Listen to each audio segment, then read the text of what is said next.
A big part of this is connection, like building community, trying to provide an opportunity for residents to feel like they're part of a wider community and build that connection between homes. Our goal with these events is to make them as realistic and as grand as we possibly can. We want people to feel like, yeah, this is something we want to get involved in.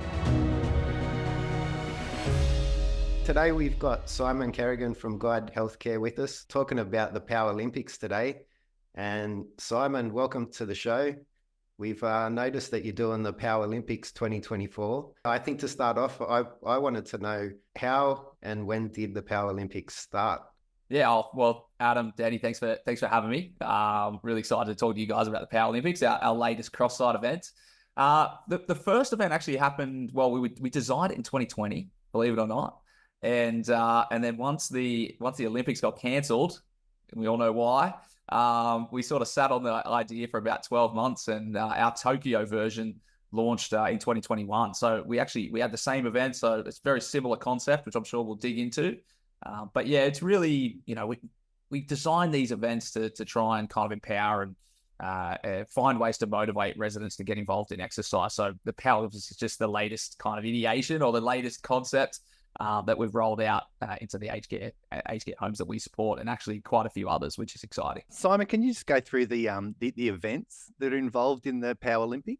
Sure. Yeah. So when we design these cross-site events, we want the events to actually match the event that we're kind of creating some synergy with, right? So if you think the Olympics, you don't think things like balloon tennis or quoits or cornhole, which are typical types of activities that you might see within an aged care event. You want to see events that the residents are watching the competitors on TV and they can kind of emulate some of the results, hopefully. So this year we're doing rowing, and we donated rowing machines to all the homes that we support. So they'll be in the home long term. But we want to make sure that all the homes we support can get involved in the rowing, and some of the other homes have purchased rowing machines as well, which is really cool. Some of the homes that we don't support typically with physio. And then we're doing cycling. So there's an upper limb and a lower limb cycle. There is long jump. So yeah, long jump. Some people fall off their chairs when you say long jump. You think, should aged care residents be long jumping? But trust me, it's all set up well. And then we're doing weightlifting as well. And it's probably worth noting, Denny, that with these events, we try and cater for all levels of ability. So one of the things that can happen when we design aged care events is that we cater for the lowest level of ability. And it's usually because of inclusion, right? Which is really, really important. But what we want to create is an inclusion or inclusive event, but that's challenging whether there's somebody who has very low levels of mobility, so maybe chair or bed mount. So they could get involved in things like seated rowing and seated upper limb cycling, right the way through to people who are very, very mobile, very strong, very fit and active, which we do find in aged care still, fortunately. And they will get involved in some things like long jump, for example. So there's different classes in each event to make sure that we're challenging everyone, but also inclusive. I jumped in, Simon, and had a little squeeze. I saw there's like a live leaderboard online. I noticed how many different organizations were taking part, which was really impressive. Have you seen it grow over the iterations of holding it? For sure, yeah. The events seem to grow every single time, so which is cool. The first event we ever ran was in 2019, and we actually ran face-to-face events. It was called it was the Southern Highlands Games. And we based it on, obviously, the Scottish Highlands Games and did them in the Southern Highlands of New South Wales. It was really cool in Bundanoon. When COVID hit, we've changed these to online, virtual, online events. So we find ways of connecting teams that way through things like our online leaderboard. But yeah, so we've gone from 2 teams in 2019. This year, I think we're in the 60s, which is pretty crazy. And I think there's 16, 17. That was the last time I checked organizations involved. We've got homes from Queensland, New South Wales, ACT, Victoria, and South Australia. But it's not too late to join. So, it's pretty cool. Super exciting. To have, I think we're looking like we'll probably get more than 1,000 residents competing in this event. So some would say it's bigger than the Olympics. I don't know what you guys are thinking, but from an aged care perspective, it's pretty huge. You never know. When I was reading your TEDx thing that you wrote, the Paralympics started out in a similar way you pointed out there. So you never know what the scope of this could be.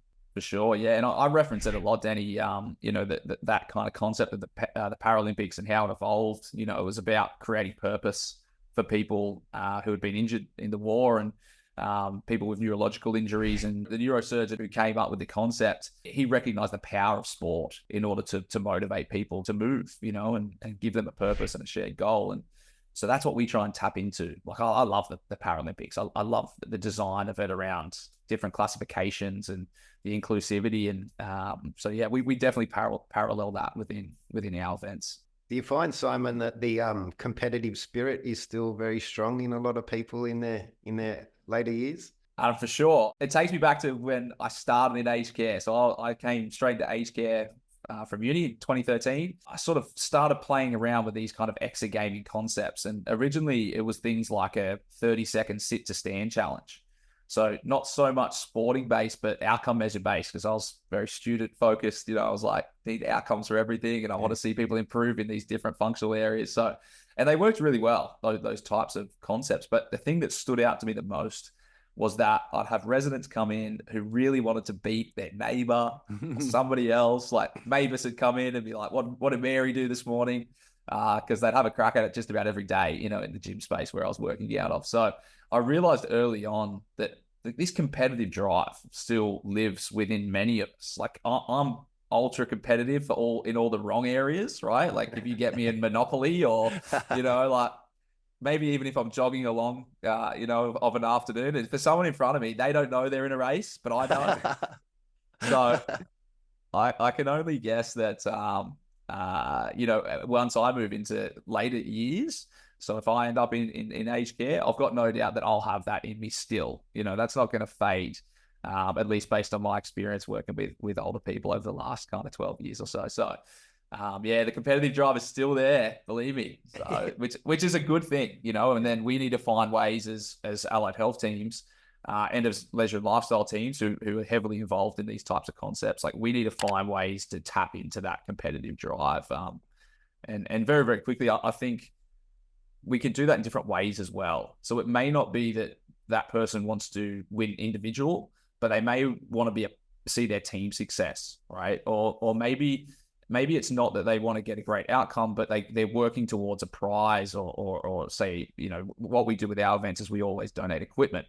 So the fact that they're working together to achieve something like an equipment donation for their home or a gold medal or the first prize overall, that can be something as well. So there's different sort of layers of competitive drive that we try and tap into. Do you find that some of the residents could be sort of reluctant to compete, and then it brings them out of their shell and they discover that they're more capable than they would have otherwise thought? Oh, no doubt. Yeah. And you see them motivating each other as well. So, as part of this promotion of the Paralympics, so from the 2020 event, we uncovered a 100-year-old weightlifter from Wollongong, and it sounds really cool. And that I haven't made that up. There was in our event a 100-year-old weightlifter from Wollongong, and she features in some of our promo videos.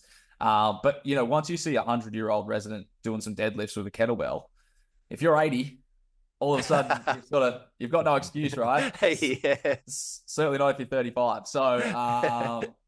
But yeah, and there's some incredible results. As I said, this is kind of one concept that we've rolled out at the moment.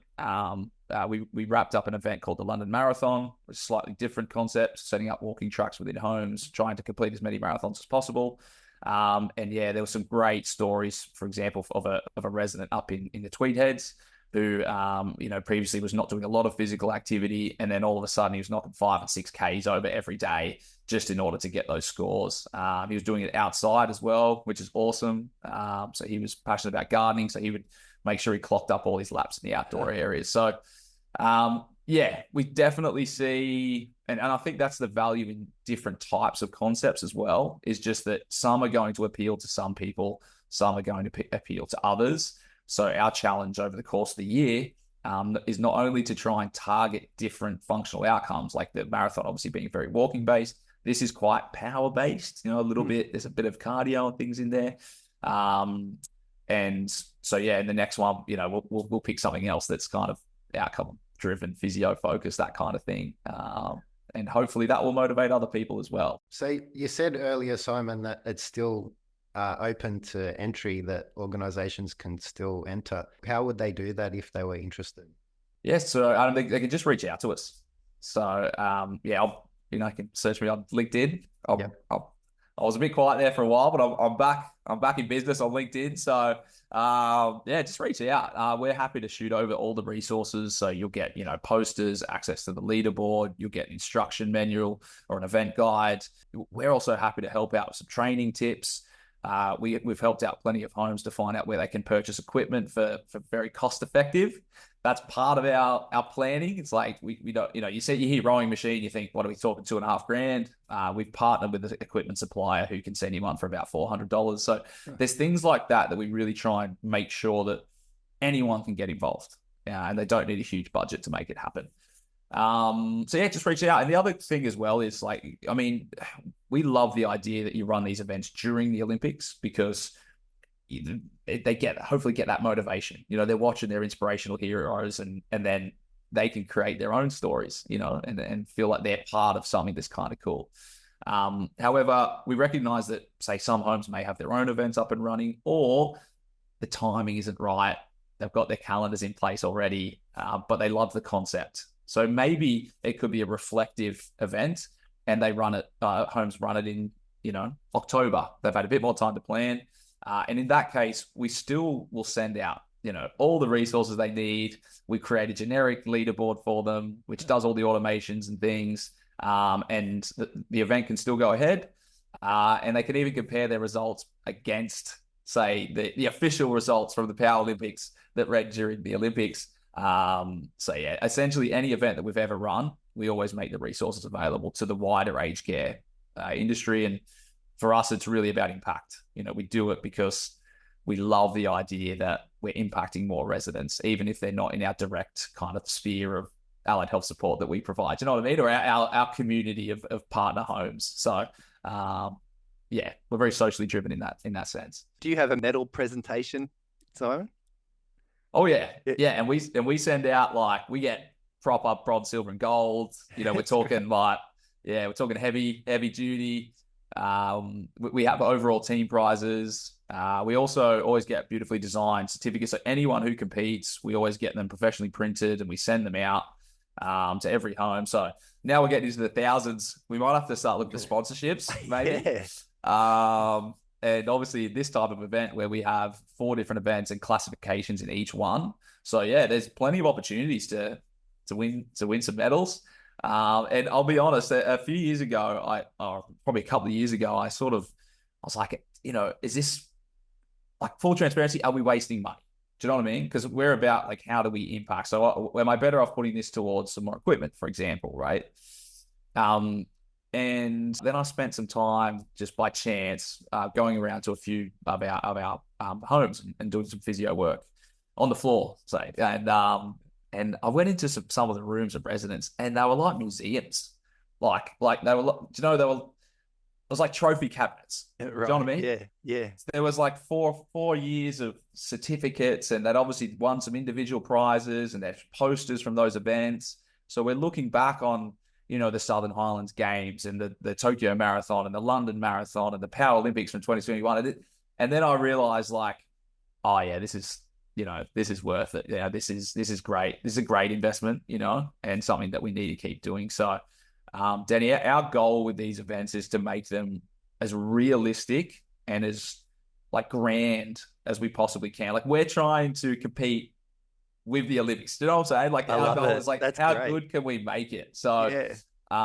And it's about attention to detail, the branding. We always put a lot of work into branding and great graphics and great kind of promo, and we want people to feel this is something we want to get involved in. So yeah, the medal ceremony is obviously part of that because it's the Olympics. And one of the things we didn't do, Danny, I feel a little bit guilty about, but it's the scale has just got too big. But when we did this event in 2021, I think we maybe had 13 homes. That shows you the progression. There may have been a few more, but we actually, because we get all of our teams to choose team names, and then we create logos around that. So you've got the Bundanude Bravehearts, the Evergreen Swifties, and cans, crocodiles, whatever. Yeah. And then we designed logos for them all. So that's then linked to their teams. And one of the things we did in 2021 was like an opening. We did an opening ceremony this year, but for that event, we did like a flag bearing Oh, art. wow. So we set flags out that we'd sort of got, printed, and we set them out to every home before we started. But we thought maybe 60 odd flags was maybe a little bit beyond what we could realistically achieve this year. But that's the kind of attention to detail that we try and do. And I should give a shout out to some of the other aged care homes. Like I've seen some cool stuff on LinkedIn where homes have done like the torch runs between homes and stuff. And I thought, oh, that's pretty good. We might have to do a torch relay, in 4 years' time. It's those little things that all add up, don't they? And give it that prestige. And in the end, the framework around it gives them a framework to actually get up and start moving around, a reason to do it. For sure. And Denny, like a big part of this is connection, like building community, giving or trying to provide an opportunity for residents to feel like they're part of a wider community and build that connection between homes. So we'll probably touch on our live streamed events, but that's a big part of it. So our live leaderboard is an opportunity for residents so they're legitimate events. So they can see how they're going against other competitors. They can check on a daily basis. Oh, we touched on leaderboards. I think we sort of did Adam, but yeah, they can then jump on there every day. And that means that staff can, relatives can, friends can jump on and have a look. They can see that Mavis over at, Warrigal in Bundanude is crushing it in the weightlifting or whatever. So that's really cool. And so that kind of creates a bit of connection, like to see the scale and so it's motivating, but it's also connecting. And then obviously when we do our live events, what we'll do is pull together, every home. Hopefully everyone will join, and we basically live stream a different event each day. And I tend to host them because I talk too much. And so I'll jump on and host it, but it's an opportunity to go, all right, we've got Dave from Tweed and Beryl from Wollongong and whoever, and they're competing in the rowing, for example, and we'll do the 30 seconds, and then we'll jump around and hear everyone's scores and have a bit of a chat to the competitors who've taken part. And, those are a really cool way to build community, I think, and build connection. There's so many reasons this is such a cool thing what you're doing, Simon, but we're inside the industry, so we're all kind of fans of aged care and probably look at it through in a positive light. But do you think that this type of thing is important to bring the wider community into the residential aged care and maybe shine a bit more of a enabling view of residents and a positive light on what's going on in there? Oh, for sure. So, like, Alan, this is such a big conversation, I would say. First and foremost, we know that allied health is not currently directly funded in aged care, so that's a problem. I think the remnants of kind of your ACFIs and what the perception of what physiotherapy and other allied health services were under that is still remains, I think. And I think you kind of sort of touching on the fact that maybe the perception of what older people can achieve and what aged care is about and is still, I would say there's an ageist view, and I think there's a lack of understanding from a societal perspective. But yeah, look, I think there's amazing things that happen in aged care every single day. There's no doubt about that. What we try and do is it's creative design of exercise programs, and we're really proud of our approach. And we hope that this will become people talk about don't you worry about people taking your ideas? Not at all. Like, if allied health providers like what we do, well, please, do it better, and we'll be inspired by you. Because for us, we would love to see this broader positive change around what allied health services, and in particular physiotherapy, looks like within the residential aged care space. And I think in terms of highlighting that externally, so bringing people in and being a part of it, for sure, and maybe we need to be better at how we include community as part of these sorts of challenges as well. So we include, there's a staff event that runs alongside this. So we call it our team officials. So our officials compete and they accumulate points and stuff for their team. So this isn't just about the residents, about building healthy, communities within each home as well. And if the staff are involved, it tends to inspire the residents to be more involved. But yeah, we always invite, next of kin and family. We encourage homes to invite families along to view the live streamed events, for example. And we've had some really cool interactions where like daughters have had chat to mum and it's like, "Mum, great long jump," or Cool. well done, Dad. So that, those moments are amazing. But yeah, I think if we try and celebrate it.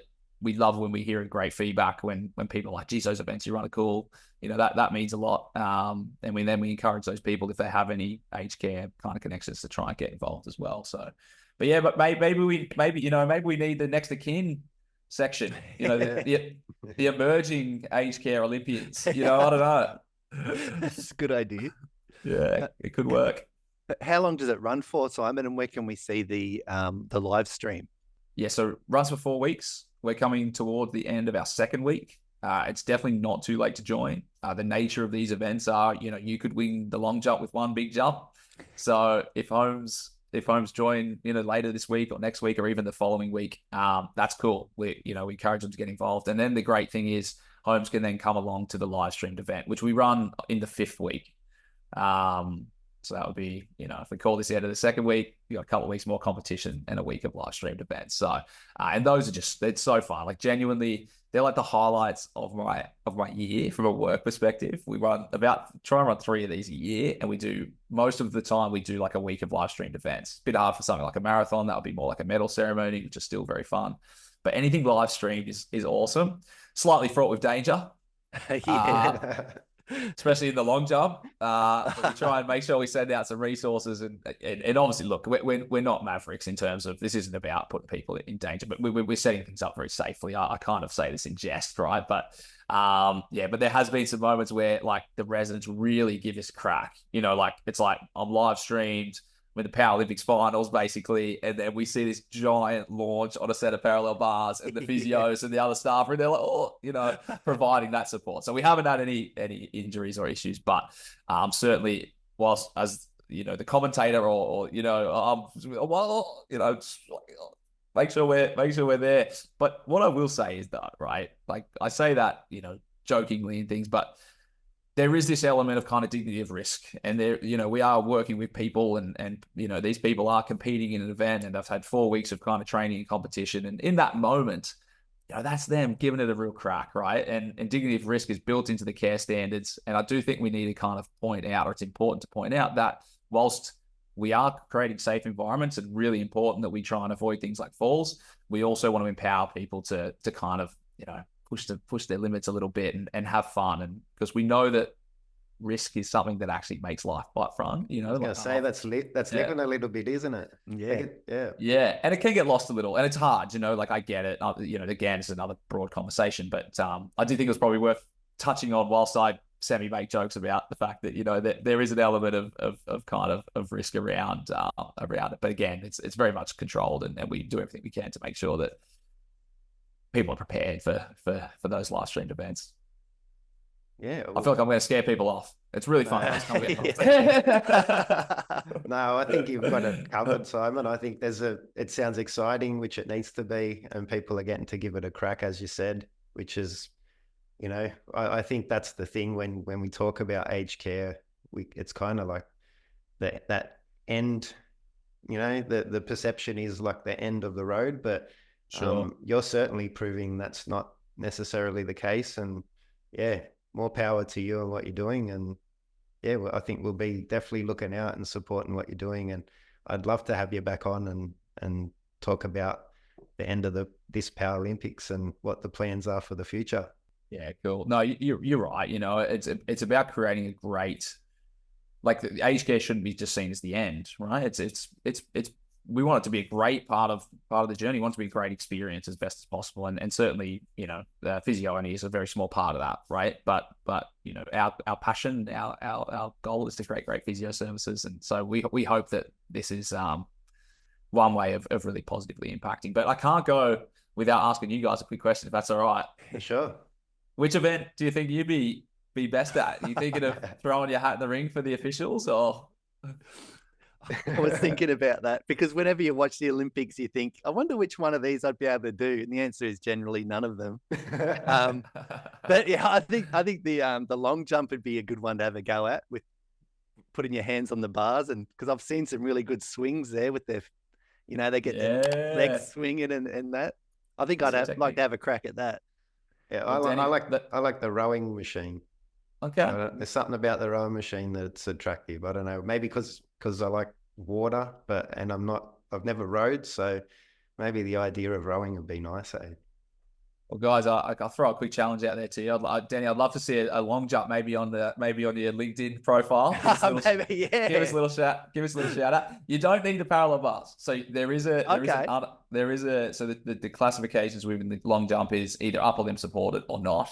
And believe it or not, like even when we had a very small or a much smaller competitive group or group of competitors, so less items involved in 2021, we still had about 8 or 9 non-upper limb supported jumps. So anywhere from sort of 40 to 50 centimeters up to, I think it was close to 2 meters, which is pretty insane.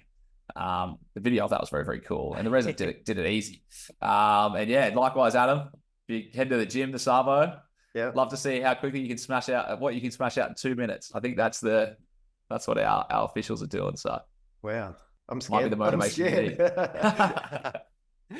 I'm scared to find out. Yeah. I say this and I haven't entered any scores yet, so very slack. So maybe this is the kick I need as well. Yeah, we might have to get the whole team into it. That sounds like a plan. I saw some of your staff members absolutely smash it with some of their long jumps. They just went for a mile. You'll be talking about Harj, right? So Harj, that's the one. We've been calling Harj the Michael Phelps of the Paralympics because I think he won every single event in 2021. Yeah.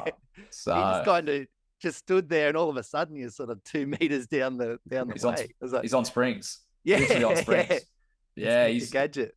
He was good. Yeah, and he smashed it. So Harj has actually gone into Paralympics retirement, and by that I mean he actually doesn't work with us anymore, sadly. He went out on a high note.